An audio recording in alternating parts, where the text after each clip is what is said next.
This is Dr. Brian McDonough, and welcome to Coronavirus Today. It is Sunday, March 27th, 2022. It is also episode 228 of the video series, A Doctor in the Pandemic.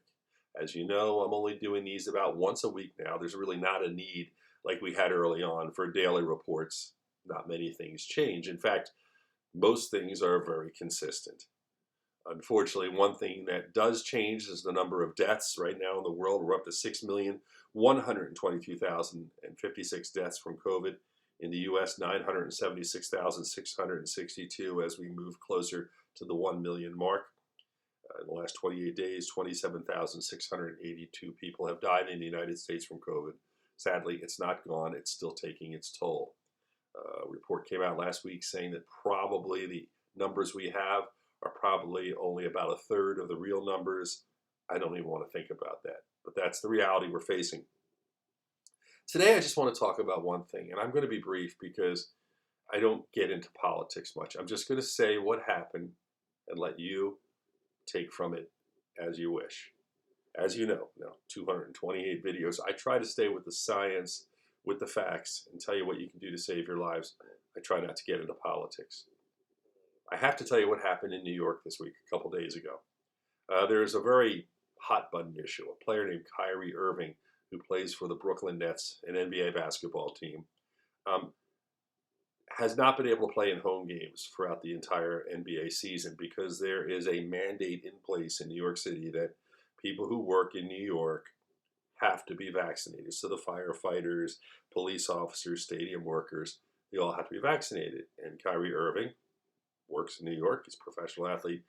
If he wasn't vaccinated, he can't go to work, so he couldn't play home games.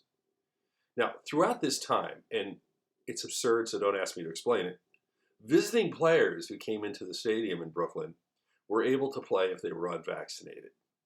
As if you come in and you're hyperventilating and you have the virus for 48 minutes in a basketball game and you can't spread the virus to fans and others. But let's just leave it at that.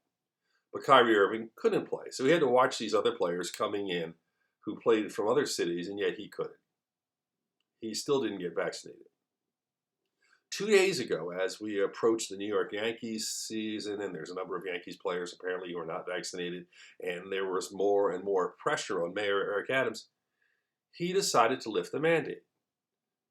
No, he did not lift the mandate for all New York employees, just performers and athletes. Because, well, to quote, they're in a situation, there's a lot more money and a lot more pressure in those situations.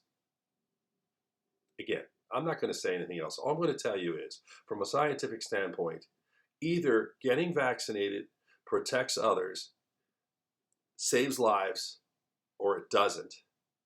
And it doesn't matter whether you bring in a lot of money if you're famous or you're not.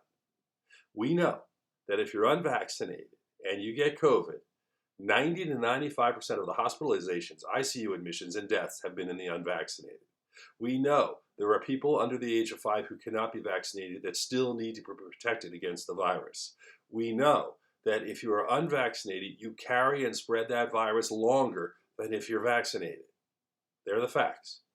I'm not saying anything else. I'm just telling you that Mayor Eric Adams felt that professional athletes bring in a lot of money, get a lot of attention, and therefore they, unlike firefighters, police officers, and stadium workers, don't have to be vaccinated. That's Coronavirus Today. It is March 27th, 2022.